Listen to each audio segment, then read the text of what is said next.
오늘은 노블레스 오블리주라는 제목으로 함께 하나님의 말씀을 나누도록 하겠습니다. 여호수아서 15장의 이야기는 유다 지파가 하나님으로부터 땅과 성읍을 얻는 이야기로 기록되어져 있습니다. 여러분, 기업이라는 것은 부모나 또는 친족으로부터 물려받은 가업의 재산이나 사업을 기업이다, 그렇게 이야기하는데요, 우리가 비즈니스를 이야기하는 기업과는 다른 의미인 것이요, 기초가 되는 자산, 그를 기업이다, 이렇게 얘기하는데요, 성경에서 말하는 기업이라는 것은 대대로 물려 나오는 유산들, 그런 이야기들을 하는데, 고대 이스라엘에서는 대부분 다 땅을 이렇게 기업이다, 이렇게 부르고 있습니다. 그렇기 때문에 성경에서 말하는 기업이라는 이 단어는 개인이 소유하기보다는 가문의 유산을 이야기할 때 기업이다, 이렇게 이야기하는 것인데요, 전쟁을 해서 얻는다, 이런 의미보다는 하나님이 주셔서 받는 선물의 의미를 가지고 있다는 것을 여러분 꼭 기억하시기 바랍니다. 중요한 개념들이 있는데요, 가나안 땅은 하나님께서 이스라엘 백성들의 기업이 되게 하셨고, 이스라엘 백성들은 또한 하나님의 기업이 되게 하셨다라는 것이죠. 이해하시겠습니까? 이해하셔야 됩니다. 가나안 땅은 이스라엘 백성들의 기업이 되게 하셨고, 이스라엘 백성은 하나님의 기업이 되게 하시는 그런 관계가 있다는 걸 여러분 기억하셨으면 좋겠습니다. 여호수아서 15장 말씀을 여러분 예습해 보셨지요? 오기 전에 읽어보셨을 것이라고 믿습니다. 네. 다음 주부터는 미리 읽고 오셨으면 좋겠습니다. 읽어오면 또 본문이 좀 달라 보이거든요. 읽어오셨으면 좋겠는데, 이 본문의 말씀이 생각보다 읽히기가 쉽지 않습니다. 원래 12절까지 교독을 해야 되는데 11절까지 교독할 생각을 하니까요, 저도 틀리고 여러분도 틀릴 것 같은 거예요. 왜냐하면 낯선 이름들이 너무 많이 나와 있는 거예요. 그래서 이 본문의 말씀을 살펴보니까 크게 세 부분으로 좀 나눌 수 있을 것 같아요. 1절부터 12절까지는 유다 지파가 차지한 땅에 대한 이야기를 하고 있고요, 20절부터 63절까지는 유다 지파가 차지한 성읍에 대한 이야기를 하고 있습니다. 그리고 중간에 유다 지파였던 이 갈렙이 헤브론과 드빌 지역을 정복한 이야기가 그렇게 기록되어져 있습니다. 오늘 본문 말씀 이전에 여호수아서 14장에서는요, 이스라엘 백성들이 전체적으로 가나안 땅을 어떻게 점령했는지 큰 그림을 그려주고 있다면, 15장부터는 조금 작은 그림을 하나하나 구체적으로 보여주고 있는 거죠.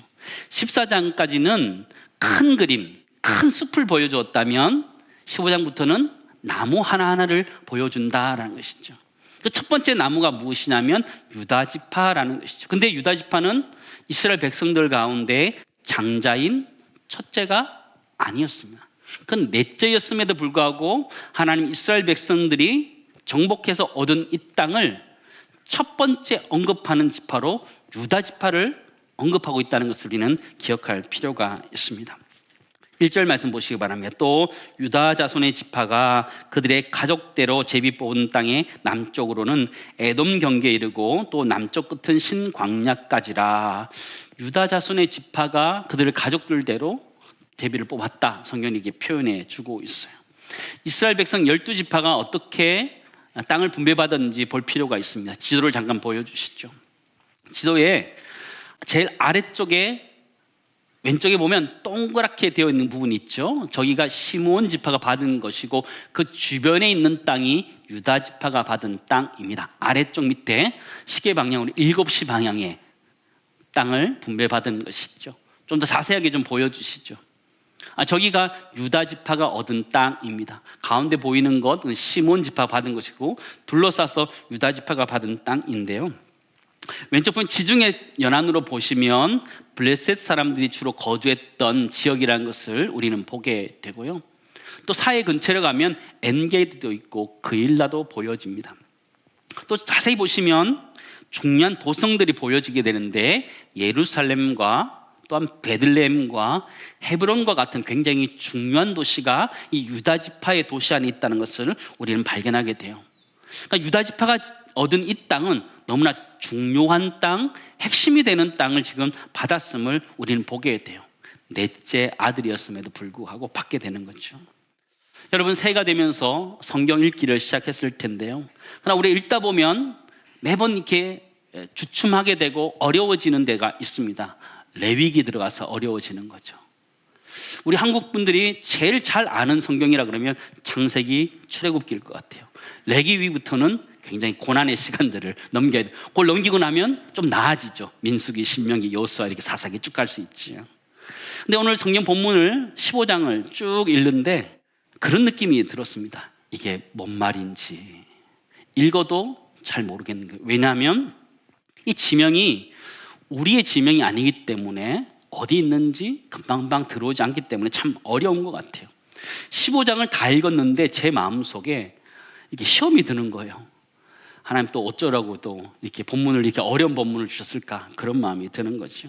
읽었는데 아까 13절에서 19절까지 있었던 그 갈렙의 이야기 빼고는 영적인 흥미를 가질 만한 것이 별로 없는 거예요. 땅 이야기가 계속 나오고 성읍 이야기가 계속 나오기 때문인 거죠. 우리는 아까 2절에서 4절을 우리 다시 한번 읽어보기 원하는데요. 그 구절 한번 보시죠. 2절에서 4절 다시 한번 읽도록 하겠습니다. 또 그들의 남쪽 경계는 염해의 끝 곧 남향한 해만에서부터 아그라빔 비탈 남쪽으로 지나 신에 이르고 가데스 바네아 남쪽으로 올라가서 헤스론을 지나며 아달로 올라가서 돌이켜 갈가에 이르고 거기서 아스몬에 이르러 애굽 시내로 나아가 바다에 이르러 경계의 끝이 되나니 이것이 너희 남쪽 경계가 되리라. 은혜가 되시죠? 은혜가 될 수가 없습니다. 어디가 어딘지 도무지 알 수가 없는 거예요. 도무지 없는 거죠. 근데 남쪽 경계에 대해서 이야기를 하는 거예요. 그 다음 구절도 붙으면 동쪽 경계, 서쪽 경계에 대해서 계속 이야기가 나오고 있는 거예요. 뒤에 넘어가서 20절부터 말씀을 보면요, 이 성읍에 대한 기사가 계속 기억돼 있어요. 성읍에 대한 기사 더 가관입니다. 21절부터 62절까지 무려 42절이 성읍에 대한 이름들이 쭉 기록되어 있고 한글 성형은 한 호흡으로 가고 있어요. 마침표가 그때 찍어지는 거예요. 62절 가서 딱 찍어요. 무려 42절을 그냥 성읍 이름만 쭉쭉쭉쭉 가고 있는 거예요. 여러분, 우리 교회가 있는 이 위치에 있는 성북구에 있는 동 이름들 다 아십니까? 우리가 사는 동 이름도 사실 다 기억하지 못하는데 이스라엘 백성들의 여기에 있는 성읍과 땅 이름을 우리가 알 수 있다? 그러지 않는 것 같아요. 저는 읽으면서 그런 생각이 좀 들었습니다. 좀 생략해주면 어떨까?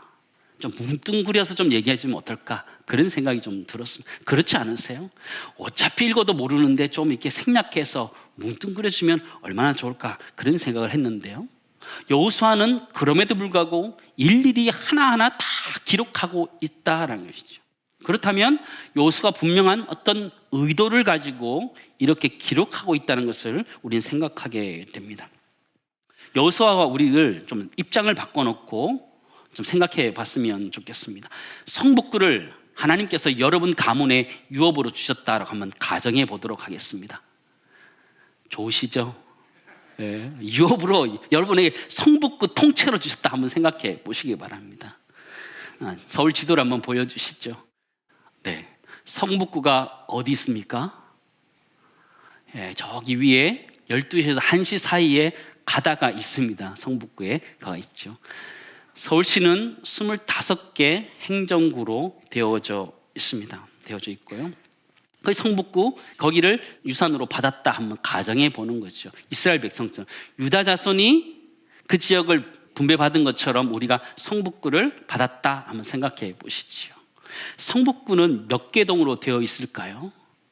우리가 동사무소 직원이 아닌 이상 알기는 어렵죠. 지도를 한번 다시 한번 보여주죠. 성북구 지도를 보시면요, 1동, 2동, 3동 이렇게 분리된 걸 빼놓고요, 다 통합시켜서 보면 크게는 12개로 이렇게 구분할 수 있더라고요. 보면 제일 작은 데가 어디예요? 보면 도남동, 보문동 이런 데서 조금 작은 것 같아요. 여러분, 성북구 지도를 그리는데 저기 빼도 될까요? 보문동 사는 사람은 사람이 아니에요? 도남동 사는 사람은 사람이 아닌 거예요? 성북구 구민이 아닌 거예요? 뺄 수 있어요, 없어요? 없어요. 절대로 못 빼요. 뺀다라는 것은 성북구 구민이 아니다, 이런 의미를 가질 수 있기 때문에 절대적으로 다 넣어야 된다는 것이죠. 성북구를 대표하는 동 있을 수 있겠지만 성북구라 그러면요, 여기 있는 동들을 다 기록해야지 성북구가 된다라는 것이죠. 여러분, 여호수아와 입장을 다시 한번 바꿔놓고 생각해 보시기 바랍니다. 하나님이 유다 지파 가운데 주신 땅이 너무나 많고 성읍이 너무 많아요. 여호수아가 줄일 수 있었을까요? 아니요, 줄일 수 없는 거예요. 왜냐하면 하나님이 주신 것이기 때문에 하나하나 다 기록해야 된다라는 것이죠. 하나님이 우리에게 주신 것이기 때문에 빠짐없이 기록해야 된다는 것이죠. 하나님이 등기부 등본에 올라가 있어야 된다는 거예요. 부동산 등기에 올라가 있어야 된다는 것이죠. 다 기록하고 있는 것이죠. 우리는 우리 시대에 와서 성경 읽다 보니까 잘 낯서니까 이거 좀 생략하면 어떨까, 성경 읽을 때도 살짝 뛰어넘기도 하면서 우리 성경을 읽기도 하지요. 그러나 여호수아는 하나하나 다 기록하고 있는 것을 우리는 보게 되죠. 저는 이 말씀 설교 준비하면서 큰 은혜를 받게 되었습니다. 무엇이냐면 때로는 우리가 이 세상의 삶을 살아갈 때에 우리 자신을 평가절하하면서 참 나는 안 된다, 내가 정말 이 세상에 살 가치가 있을까, 이런 생각을 하면서 살 때가 있어요. 작은 동네처럼, 이름 없는 동네처럼, 아무도 몰라주는 그 동네처럼 우리 자신이 정말 이름도 없이 그렇게 살아갈 때가 있어요. 그러나 하나님은 믿는 우리들을 향해서 무엇이라고 하면, 우리를 향해서 너희는 나의 기업이다, 여호와의 기업이다 말씀하고 있다라는 것이죠. 신명기 32장 9절 10절 말씀 보시기 바랍니다. 같이 읽겠습니다. 여호와의 분깃은 자기 백성이라, 야곱은 그가 택하신 기업이로다. 여호와께서 그를 황무지에서 짐승이 부르짖는 광야에서 만나시고 호위하시고 보호하시며 자기의 눈동자같이 지키셨도다. 아멘. 아멘. 9절에 뭐라고 그래요? 여호와의 분깃은 자기의 백성이다. 때로는 우리가 작고 연약해도 하나님 우리를 향해서 뭐라고 그러는 거예요? 너는 나의 분깃이고 나의 기업이다 말씀하시는 거예요. 쉬운 말로 너는 내 것이다 말씀하시는 거죠. 세상 살아가다 보면 우린 주눅 들어서 우리 자신이 아무것도 아닌 것처럼 살아가기도 하지요. 세상 사람들이 우리의 존재를 몰라주지요. 때로는 낙심하고 좌절하면서 살아가지요. 작은 동네 이름처럼 아무도 모르는 그런 인생으로 우리가 살아가지요. 그러나 하나님께서는 우리를 기억해 주시는 줄을 믿습니다. 하나님 우리들을 향해서 너희는 여호와의 분깃이라 말씀하시는 거예요. 여러분, 각자가 여호와의 분깃이다 말씀하시는 것이죠. 뭐라고 말씀하셔요? 황무지에서 아무것도 없는 것에서 하나님께서 우리를 만나시고 지키시고 호위하시고 보호하셨다 말씀하시는 거예요. 또 성경을 보니까 부르짖는 광야에서, 동물들이 부르짖는 그 광야에서, 배고픔에 부르짖는 그 광야에서 하나님 우리를 만나 주셨다라는 거예요. 성경을 보니까 이렇게 표현되어 있어요. 만나시고 호위하시고 보호하시고 지키셨다라는 것이, 하나님이 우리에게 그렇게 해주셨다라는 거예요. 우리를 만나시고 호위하시고 보호하시고 지켜주셨다라는 거죠. 하나님 어떻게 우리를 보호하셨을까요? 11절 12절 같이 읽겠습니다. 마치 독수리가 자기의 보금자리를 어지럽게 하며 자기의 새끼 위에 너풀거리며 그의 날개를 펴서 새끼를 받으며 그의 날개 위에 그것을 엎는 것 같이 여호와께서 홀로 그를 인도하셨고 그와 함께한 다른 신이 없었도다. 여호와 하나님께서 우리를 인도하셨어요. 근데 어떻게 인도하셨냐면 독수리가 보금자리를 어지럽게 하시는 거예요. 자기 새끼 위에 너풀거리는 거예요. 왜 너풀거리죠? 그 보금자리를 박차고 뛰어가라 거죠. 박차고 뛰어가라 거죠. 보금자리를 어지럽힐 때가 있어요. 그럴 때 어떻게 해야 돼요? 끝까지 버텨야 돼요? 아니요, 뛰어내려야 돼요. 어미 독수리를 믿고 뛰어내려야 되는 거죠. 뛰어내릴 때 날개에 힘을 얻게 되는 거죠. 처음에는 떨어지는 거죠. 그러나 어미 독수리가 다시 날개 위에 업어서 올라와서 다시 뛰도록 하는 거예요. 또 너풀거리는 거죠. 또 뛰게 하는 거죠. 그리고 뛰다 보면 날개에 힘이 생겨서 날게 되는 것이죠. 그 보금자리를 떨쳐가는 것이죠. 여러분, 우리 인생이 그렇지 않아요? 때는 우리는 보금자리에 그냥 가만히 있었으면 좋겠어요. 하나님 좀 가만 좀 내비두세요. 나 그냥 잘 먹고, 많이 먹은 것도 아니고 잘 먹고 조금 먹고 그냥 편안하게 살기 원합니다. 그런데 하나님은 계속 날개를 너풀거리면서 우리를 보금자리에서 내몰아버려요. 그럴 때 어떻게 해야 돼요? 믿음의 날개를 펴야 되는 거죠. 믿음의 날개를 가지고 날개 쳐야 되는 거죠. 그때 날개에 힘이 생기는 것처럼 하나님 우리에게 그 믿음의 힘을 주실 줄을 믿습니다. 그럴 때는 날아가는 거죠. 하나님이 그 날개로 업으신다 표현합니다. 하나님이 우리 인생을 책임져 주시는 줄을 믿습니다. 사랑하는 성도 여러분, 오늘 15장에 나와 있는 참 많은 땅 이름과 성읍 이름들이 기록되어져 있습니다. 많은 사람들이 잘 몰라주는 성읍과 같이 우리도 그럴 수 있죠. 세상 사람들 우리를 잘 몰라줍니다. 때로는 가족도 우리를 잘 몰라주지요. 참 낙심하고 좌절할 때가 너무너무 많지요.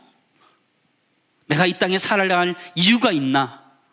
내가 또 이 땅의 삶들을 살아낼 용기가 있나? 다 떨어져서 바닥 가운데 뭐 할 때도 하나님 우리를 제외시키지 아니하신다, 빼지 아니하신다라는 것이죠. 사랑하는 성도 여러분, 여러분은 하나님의 생명책에 기록된 사람인 줄을 믿습니다.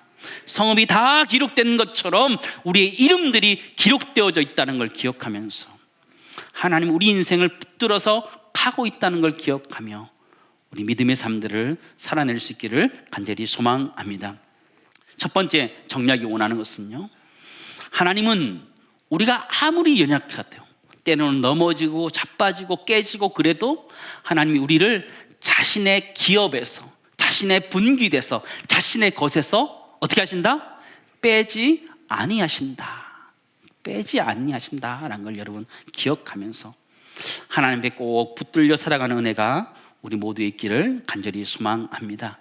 올 한 해 살아갈 때 때로는 하나님이 우리를 보금자리에서 너풀거리면서 내쫓을 때가 있을 거예요. 그럴 때는요, 미친 척하고 날개짓 해야 돼요. 날개짓 해야 돼요. 살기 위해서 날개짓 하는 것처럼 날개짓 해야 돼요. 그러다 보면 날개에 힘이 붙는 것처럼 어려울 때 기도해야 돼요. 기도의 날개에 힘을 붙여야 돼요. 믿음의 날개에 힘을 붙여야 되고 우리 신앙의 날개에 힘을 붙여야 되는 거죠. 그러면 날게 되는 것이고 보금자리보다 더 귀한 것들을 하나님 우리에게 주시는 것이죠. 그 은혜가 온 교회 가운데 있기를 주님은 축원합니다. 하나님은 우리의 기업이시고 우리를 기업이다 말씀해 주시는 것이죠. 유다 지파가 얻은 이 땅은요, 하나님이 주신 선물이에요. 그런데 가만히 보면 12지파 가운데 가장 좋은 땅을 얻은 것 같다라는 생각을 해보게 됩니다. 제가 살펴봤던 것처럼 예루살렘과 베들레헴과 헤브론과 같은 굉장히 좋은 곳 그들이 차지하고 있는 것을 보게 되죠. 이후에 다윗은 전쟁 가운데 숨었던 엔게디와 같은 곳, 그일라와 같은 그런 곳들이 곳곳에 있는 것을 보게 되죠. 유다 지파는 이스라엘 백성들 가운데 가장 좋은 땅, 노른자 같은 그 땅을 얻게 되는 것이죠. 사실 그 땅을 얻어야 되는 사람이 있다면 아마 이스라엘 백성들 가운데 아마 장자인 루벤이 그 땅을 얻어야 되지 않나 그런 생각을 해보게 됩니다. 왜냐하면 이 유다는 넷째 아들이기 때문이에요. 위에 루벤 장남이 있고 밑에 시므온과 레위가 있어요. 그를 제치고 가장 좋은 땅을 얻는다? 사실 불가능한 일이죠. 그런데 하나님은 그에게 가장 좋은 땅을 허락해 주시고 그에게 사실 장자로서의 통치권을 허락해 주고 있는 것을 우리는 보게 돼요. 아버지 야곱이 죽음을 앞두고 자녀들에게 축복해 주는데요, 유다에게 이렇게 축복해 줍니다. 창세기 49장 8절에서 10절 말씀 보시기 바랍니다.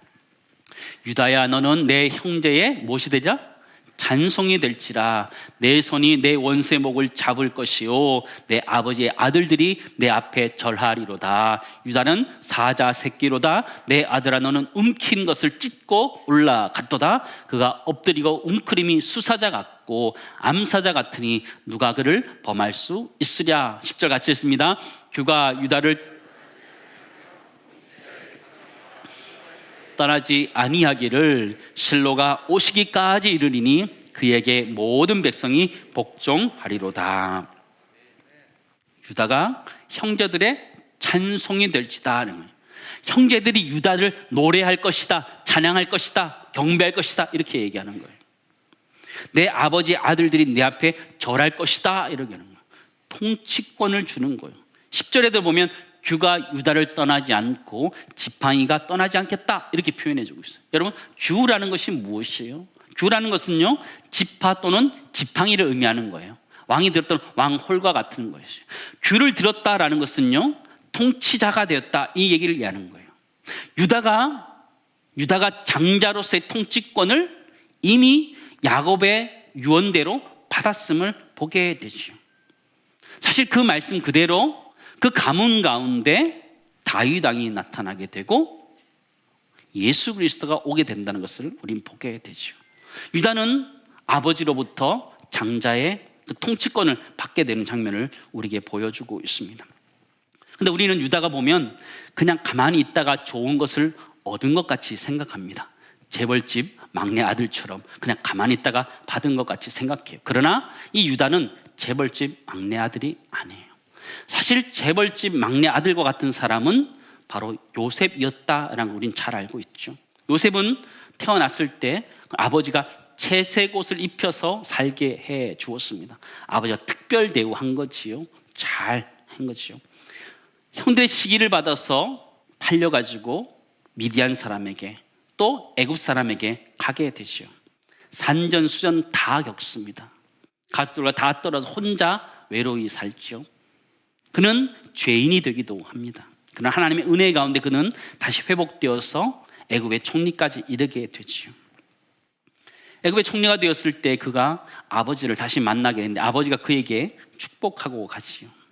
그 축복하게 가는데요, 성경에 보면 요셉 지파라고 있어요, 없어요? 처음 생각해 보셨군요. 네, 요셉 지파라고 없습니다. 그 대신 므낫세, 에브라임 지파라고 나와요. 요셉은 자신의 아들들의 이름으로 이스라엘 진영의 땅을 받게 되는 것이죠. 요셉에게는 두 아들이 있으니 이 두 아들에게 자기 삼촌들 학렬과 똑같이 지분을 나눠 주는 거예요. 이스라엘에서 다른 형제들보다 2배로 많이 받았다는 것은 무엇을 의미하는 것이에요? 장자다, 이런 의미를 가지고 있는 거예요. 하나님께서는 요셉에게는 장자의 축복을 해 주셨어요. 그렇다면 유다에게는 장자의 통치권을 허락해 주셨다라는 것을 우리는 깨닫게 된다라는 것이죠. 여러분, 유다가 장자의 통치권을 얻은 것은 그냥 얻은 것일까요? 성경학자들은 그렇게 생각하지 않아요. 성경은 그렇게 이야기하죠. 공짜로 그가 좋은 땅을 얻었냐? 그렇지 않아요. 거기에는 그의 어마어마한 희생과 헌신이 거기 있었음을 우리는 발견하게 되거든요. 창세기 37장 26절 27절 말씀 보시기 바랍니다. 요셉이 형들로부터 잡혀서 구덩이에 있을 때였습니다.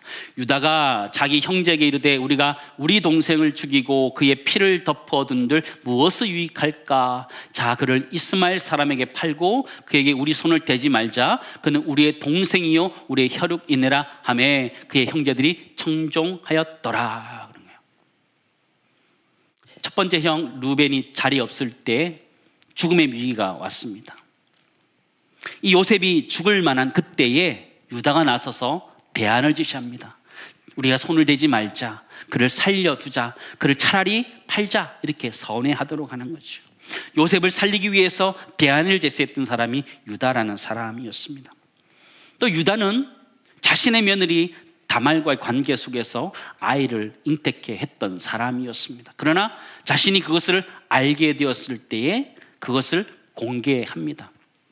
자신보다 그 며느리 다말이 훨씬 더 옳다, 이렇게 이야기해요. 26절 말씀 보실까요? 유다가 그것들을 알아보고 이르되 그는 나보다 옳도다. 내가 그를 내 아들 셀라에게 주지 아니하였음이로다 하고 다시는 그를 가까이 하지 아니하였더라. 유다에는 엘과 오난과 셀라라는 세 아들이 있었습니다. 엘이 다말과 결혼했는데 아이를 낳지 못했습니다. 여호와 보시기에 악했던 엘이 죽게 되지요. 그 당시 문화에 형사 취소의 제도가 있었습니다. 형의 유산을 물려주기 위해서 동생이 형수와 동침해서 그 가문을 이어가도록 만드는 그런 제도였습니다. 둘째 원한에 들어갔을 때 그것을 알고 형에 가는 유산 때문에 그가 거부합니다. 하나님 쳐서 죽게 되죠. 셀라가 남게 되죠. 야곱이 주지 않습니다. 또 죽을까 봐 주지 않아요. 다말이 시아버지를 속이고 동침하게 되는 거예요. 아이를 낳게 되죠. 유다는 자신의 힘과 권력으로 그것을 뭉개고 다말을 죽이면서 자신의 죄를 다 없앨 수 있었어요. 그러나 그렇게 하지 않아요. 자신이 잘못됐다는 것을 알고 다만이 옳다라고 이야기해요. 이후에 이 다말을 통해서 다윗 왕이 태어났다는 것을 본다면 어마어마한 은혜가 유다 가문 가운데 흘러가는 것을 우리는 보게 되지요. 유다는 자신의 잘못도 용서해달라고 하나님 앞에 고했던 그런 사람이었어요. 또 가나안 전쟁에 있어서 항상 앞장섰던 사람이라는 것을 우리는 알고 있어요. 사사기 1장 1절 2절 말씀 보시기 바랍니다. 여호수아가 죽은 후에 이스라엘 자손이 여호와께 여쭈어 이르되 우리 가운데 누가 먼저 올라가서 가나안 족속과 싸우리까? 여호와께 이르시되 누가 올라갈지라? 유다가 올라갈지라. 보라 내가 그 땅을 그의 손에 넘겨주었노라 하시니라. 계속해서 유다는 앞장섰어요. 그 당시 문화야, 그 당시 전쟁의 상황을 생각하면 가장 앞에 선다는 것은 무엇을 의미해요? 죽음을 각오하는 것을 의미해요.